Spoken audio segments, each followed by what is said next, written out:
நம்மள பல பேருக்கு ராஜராஜ சோழன் தெரியும், ராஜேந்திர சோழன் தெரியும், கரிகால சோழன் தெரியும். இதெல்லாம் தெரிஞ்சு வச்சுக்கிட்ட நமக்கு சோழர்களுக்கு 300 வருஷத்துக்கு முன்னாடி ஆண்ட பாண்டிய மன்னர்களோட பேரை யாருக்காவது தெரியுமான்னு கேட்டிங்கன்னா கண்டிப்பாக நிறைய பேருக்கு தெரிய வாய்ப்பு இல்லை. நம்ம பாண்டிய மன்னர்கள்னு பொதுவாக தான் சொல்லுவோம், பேர் வச்சு சொல்ல மாட்டோம். கரெக்டுங்களா? சோழர்களோட 100 மடங்கு படைகள் பாண்டியர்களுக்கு இருந்திருக்கு. மத்திய பிரதேசம் வரைக்கும் போய் ஜெயிச்சுட்டு வந்திருக்காங்க இந்த பாண்டிய மன்னர்கள். இந்த பாண்டிய மன்னர்கள்லேயே மிகப்பெரிய சிங்கம்னு சொல்லப்படுவர் தான் கோச்சடையான் ரணதீர பாண்டியன். இவரை பத்தி தான் இந்த ஸ்டோரியில நம்ம பார்க்க போறோம். டைம் வேஸ்ட் பண்ணாம ஸ்டோரியில என்ன நம்ம ஸ்டைல்ல பார்ப்போம். நான் Vishal. Welcome to mystery stories Tamil.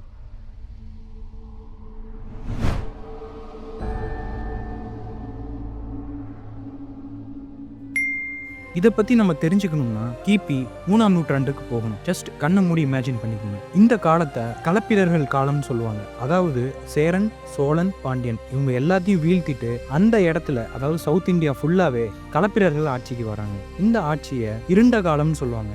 உங்களுக்கு புரியுற மாதிரி சொல்லணும்னா கேஜிஎஃப் படம் பார்த்துருந்தீங்கன்னா தெரிஞ்சிருக்கும். அதில் அந்த மக்கள் அந்த சுரங்கத்தை தோன்றதுக்கு அந்த மக்கள் எவ்வளோ கஷ்டத்தை அனுபவிப்பாங்க.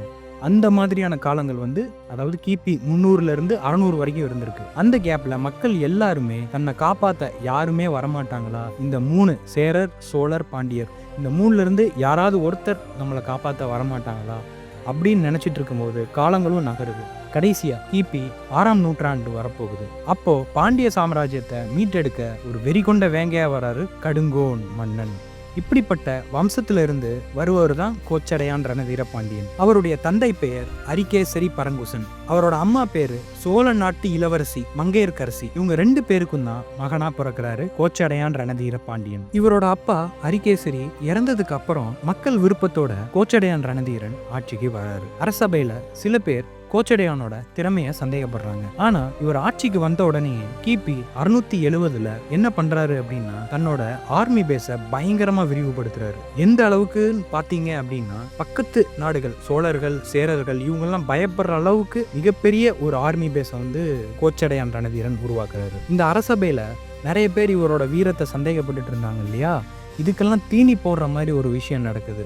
சேரர்கள் மேல போர் தொடுக்க ஆரம்பிக்கிறாரு. இதற்கு காரணம் சேர மன்னர்கள் தான். என்னன்னா கோச்சடையானோட அப்பா அரிகேசரி அவரோட டைம் பீரியட்ல சேரர்களை வென்று அந்த இடத்த ஆட்சி செஞ்சுட்டு வந்தாரு. அந்த பீரியட்ல சேர மன்னர்கள் எல்லாருமே பாண்டியர்களுக்கு கப்பம் கட்டிட்டு இருந்தாங்க.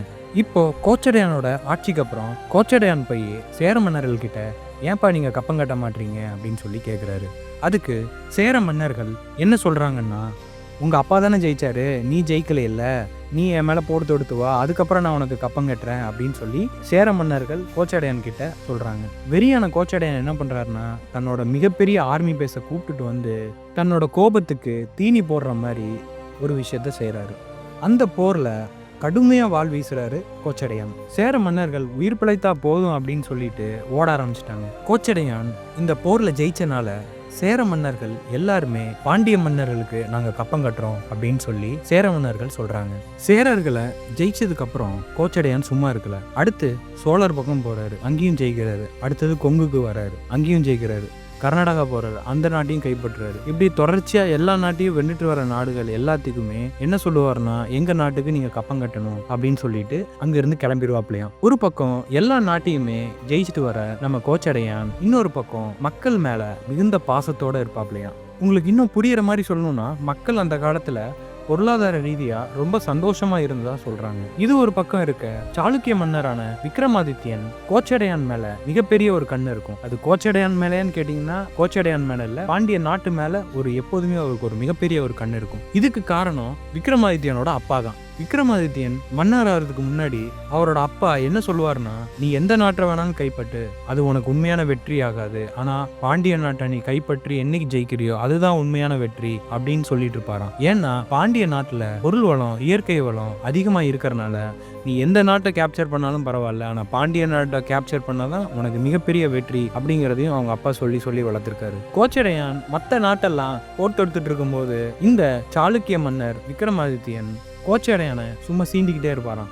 இப்படி இவர் பலமுறை சீனப்போ கோச்சடையான் பொறுத்து போனாரு. ஒரு கட்டத்துக்கு மேல இந்த விஷயம் ரொம்ப அதிகமாகும் போது கோச்சடையான் இவனை இப்படியே விட்டா சரியாகாது, இவன் நாட்டு மேல ஒரு போரை தொடுத்துருவோம் அப்படின்னு சொல்லிட்டு அவரோட பெரிய படையை கிளப்பி சாளுக்கிய மன்னர் விக்ரமாதித்யனை நோக்கி போறாங்க. அப்படி போயிட்டு இருக்கும்போது கோச்சடையானுக்கு ஒரு தகவல் வருது. சாளுக்கிய மன்னர் விக்ரமாதித்யன் பல்லவர்களோட போரிட்டு இருக்காரு அப்படின்னு சொல்லிட்டு ஒரு நியூஸ் வருது. இதை கேள்விப்பட்ட கோச்சடையான் என்ன பண்றாருன்னா தன்னோட படைகளை தடுத்து நிறுத்துறாரு. கோச்சடையான் என்ன நினைக்கிறாருன்னா, இப்போ நம்ம சாளுக்கிய மன்னரான விக்ரமாதித்யனோட போர் செஞ்சா ஈஸியா ஜெயிச்சிடலாம். ஆனா இந்த விஷயம் போர் நெறிக்கு உட்பட்டு வராதுங்கிறனால இதை அப்படியே ஸ்டாப் பண்ணிடலாம் அப்படிங்கிறத நினைக்கிறாரு. நினைச்சிட்டு வேற நாட்டுக்கு போர் தொடுக்க போகலாம் அப்படின்னு சொல்லிட்டு வடக்கு நோக்கி போறாரு. அங்க போயும் இவர் சும்மா இருக்கல, கண்ணில் படுற எல்லா நாடையுமே பிடிக்கிறாரு கோச்சடையான். இப்படி ஒவ்வொரு நாட்டா கேப்சர் பண்ணிட்டு இருக்கும்போது மத்திய பிரதேஷ் வரைக்கும் போயிடுறாரு கோச்சடையான். இப்படி அவர் அங்க சண்டை போட்டுட்டு இருக்கும் போதுதான் பாண்டியன் நாட்டுல மறுபடியும் சேரர்கள் பிரச்சனை பண்ண ஆரம்பிக்கிறாங்க. நாங்க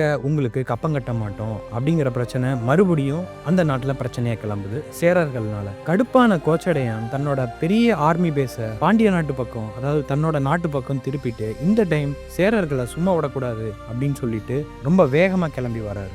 ஒரு பக்கம் விக்ரமாதித்யன் பல்லவ மன்னர்களோட போரிட்டு அந்த வெற்றியை கொண்டாடிட்டு இருக்கும்போது அவருக்கு ஒரு செய்தி வருது. அந்த செய்தி என்னன்னு பாத்தீங்கன்னா, கோச்சடையான் தற்போது பாண்டிய நாட்டுல இல்ல, அவரு சேர மன்னர்களுக்கு எதிராக போர் செஞ்சிட்டு இருக்காரு அப்படிங்கிற ஒரு விஷயம் விக்ரமாதித்யன் காதுக்கு வருது. ஆல்ரெடி விக்ரமாதித்யன் எப்படா பாண்டிய நாட்டை கேப்சர் பண்ணலான்னு சொல்லி காத்துட்டு இருந்திருக்கப்போ இந்த செய்தி கேட்ட உடனே விக்ரமாதித்யனுக்கு ரொம்பவே சந்தோஷத்தை கொடுக்குது. இது வரைக்கும் நேர்மையா போர் செஞ்சுட்டு இருந்த விக்ரமாதித்யன் தன்னோட சின்ன வயசு ஆசையினால பாண்டியன் நாட்டை நோக்கி படையெடுத்து போறாரு விக்ரமாதித்யன். கோச்சடையான் இல்லாதனால நம்ம ஈஸியா பாண்டிய நாட்டை கேப்சர் பண்ணிடலாம் அப்படிங்கிற ஒரு ஐடியாலஜியோட பாண்டிய நாட்டை நோக்கி போறாரு விக்ரமாதித்யன். இப்படி மன்னனே இல்லாத பாண்டிய நாட்டு கோட்டையை நோக்கி விக்ரமாதித்யன் போர் தொடுத்து வந்த செய்தி கோட்டையில இருக்கிற பாண்டிய அரசி காதுக்கு போகுது. என்னது, மன்னனே இல்லாத இடத்த இன்னொரு மன்னன் போர் தொடுக்க வருவாராம், இதை நம்ம அனுமதிக்கவே கூடாதுன்னு சொல்லிட்டு பாண்டியன் அரசி என்ன பண்றாங்கன்னா அங்க இருக்கிற மிஞ்சின வீரர்களை, அதுலயும் குறிப்பா சொல்லணும்னா அங்க இருக்கிற மிக சிறந்த வில் வீரர்கள் எல்லாத்தையுமே கோட்டையோட சுவரை சுற்றி நிப்பாட்டுறாங்க. பாண்டிய வீரர்கள் என்ன பண்றாங்கன்னா சாளுக்கிய வீரர்கள் வர பாதையை நோக்கி அம்பு வீச ஆரம்பிக்கிறாங்க. ஒவ்வொரு வீரரா மடிஞ்சு விழுறாங்க. சாளுக்கிய வீரர்களால கொஞ்சம் கூட கோட்டையை நெருங்க முடியல.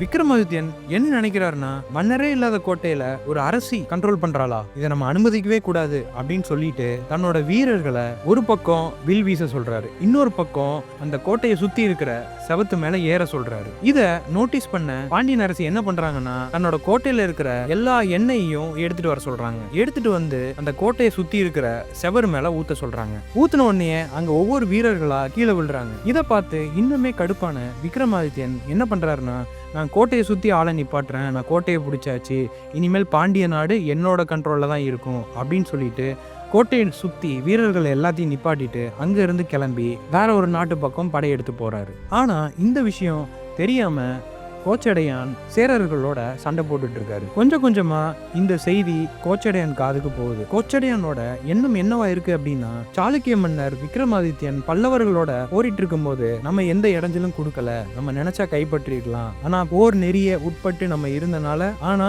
இந்த நெறிய தவறிட்டனால நாம இனி அவனை சும்மா விடக்கூடாதுன்னு சொல்லிட்டு அந்த போர்ல சேரர்களோட பயங்கரமா வாள் வீசிட்டு ஜெயிச்சுட்டு அங்கிருந்து கிளம்பி கோட்டையை நோக்கி வராரு கோச்சடையான். வந்ததுக்கு அப்புறம் தான் தெரியுது விக்ரமாதித்யன் அங்க இல்ல, அவர் திருநெல்வேலி போயிருக்காரு அப்படின்னு தெரிஞ்சுக்கிட்ட உடனே அங்க இருக்கிற கோட்டையை சுத்தி இருக்கிற வீரர்கள் எல்லாத்தையுமே அடிச்சுட்டு திருநெல்வேலியை நோக்கி பயணிக்கிறாரு கோச்சடையான். கோச்சடையானோட வாழ்வீச்சை தாங்க முடியாதனால சாளுக்கிய மன்னர் விக்ரமாதித்யன் தன்னோட முதுக காட்டி ஓட ஆரம்பிக்கிறாரு. அதாவது திருநெல்வேலியில இருந்து காவேரி வரைக்கும், அதாவது திருச்சி வரைக்கும் ஓட ஆரம்பிக்கிறாரு. இப்படி சாளுக்கிய மன்னரை வென்றனாலதான் இவருக்கு கோச்சடையான் ரணதீரன் அப்படிங்கிற பேர் இவருக்கு பட்டம் சூட்டப்பட்டது. இப்போ நான் சொன்ன கதை எல்லாமே நாகப்பட்டினம் மாவட்டத்துல வேள்விக்குடி அப்படிங்கிற ஒரு கிராமத்துல செப்பேடுல ரொம்ப விளக்கமா சொல்லியிருக்காங்க. அந்த கதையை தான் நான் உங்ககிட்ட சொல்லியிருக்கேன். இப்படிப்பட்ட ஒரு மன்னனை ஏன் நம்ம பேச மாட்டோம் அப்படிங்கறதுதான் ரொம்பவே வருத்தமான விஷயமா இருக்கு. சரி, இந்த வேள்விக்குடியில மட்டும் இப்படி ஒரு பதிவு கிடைச்சது அப்படிங்கிறத ரொம்ப சின்ன கதையா பார்த்துடலாம். கிபி 1ஆம் நூற்றாண்டுல ஒரு பாண்டியன் மன்னர்கிட்ட நற்கூரன் பிராமண தலைவர் எங்களுக்கு ஒரு கிராமம் வேணும், அந்த கிராமத்துல நாங்க யாகம் செய்வோம் அப்படின்னு சொல்லி கேட்கிறாரு. இதை கேட்ட பாண்டிய மன்னர் அந்த கிராமத்தையே அந்த பிராமணர்களுக்கு எழுதி வைக்கிறாங்க. அந்த கிராமத்து பேர் தான் தற்போதைய வேள்விக்குடி. அதுக்கப்புறம் 3ஆம் நூற்றாண்டுல இருந்து 6ஆம் நூற்றாண்டு வரைக்கும் களப்பிரர்கள் ஆட்சி வந்தனால இந்த இடத்தையும் அவங்க ஆக்குபை பண்ணிட்டாங்க. களப்பிரர்கள் காலம் இருண்ட காலம் அப்படிங்கறனால இந்த இடத்துல இவங்களால பெருசா யாகம் பண்ண முடியல. முடியல. அதுக்கப்புறம் மறுபடியும் பாண்டியனோட ஆட்சி 6ஆம் நூற்றாண்டுக்கு அப்புறம் வருது. இந்த வேள்விக்குடியில இருந்த மக்கள் எல்லாருமே தனக்கு இந்த ஊரை எழுதி வச்சிருவாங்க அப்படின்னு நினைச்சிட்டு இருந்தாங்க. ஆனா காலங்கள் கடந்தது. கிபி 8வது வருஷத்துல பாண்டிய மன்னரா நெடுஞ்செழியன் ஆட்சிக்கு வராரு. அப்போ இந்த வேள்விக்குடியில இருந்த பிராமண தலைவர் மறுபடியும் போய் உங்களோட முன்னோர்கள் எங்களுக்கு இந்த வேள்விக்குடிய யாகத்துக்காக எழுதி வச்சிருந்தாங்க. ஆனா இப்ப வரைக்குமே எங்களுக்கு இதுக்கான ப்ராப்பரான ஆதாரங்கள் இல்ல அப்படிங்கறத அந்த மன்னர்கிட்ட சொல்றாங்க. உடனே நெடுஞ்செழியன் என்ன பண்றாருன்னா அவரோட முன்னோர்கள் எழுதி வச்ச வரலாற்றை எடுத்து பாக்குறாரு. அதை கன்ஃபார்ம் பண்ண உடனேயே ஒரு செப்பேடு அடிச்சு வேள்விக்குடிய அந்த பிராமணர்களுக்கே எழுதி வைக்கிறாங்க. அப்படி எழுதி வச்சது மட்டும் இல்லாம நெடுஞ்செழியன் அவங்க கிட்ட ஒரு சின்ன நிபந்தனை வைக்கிறாரு. அந்த நிபந்தனை என்னன்னு பாத்தீங்கன்னா, உங்களோட செப்பேடுல எங்களோட வம்சாவளியான பாண்டியர்கள் பத்தி நீங்க எழுதணும் அப்படிங்கிற ஒரு விஷயத்த சொல்றாரு நெடுஞ்செழியன். இதனாலதான் நாம இந்த கதையை உங்ககிட்ட சொல்ல முடியுது. இந்த நெடுஞ்செழியனோட தாத்தா தான் கோச்சடையான் ரணதீர பாண்டியன். இதோட இந்த கதையை முடிச்சுக்கிறேன். அடுத்த ஒரு நல்ல பதிவுல உங்களை சந்திப்போம்.